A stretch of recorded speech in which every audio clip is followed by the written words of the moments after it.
हर की दोसरा के नाम के मेहंदी रचा के, कि दोसरा के नाम के मेहंदी रचा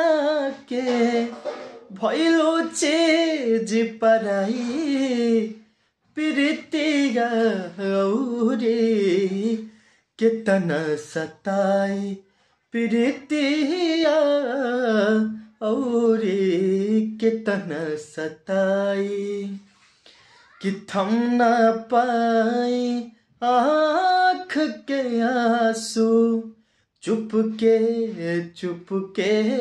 रोअबू कि कागज पर से नाम मिटैबू दिल के कहीं से धोअबू कि चाह के भी तो भूल न पैबू कि चाह के भी तो भूल न पैबू साथ रही परछाई प्रीतिया औरे कितना सताई प्रीतिया औरे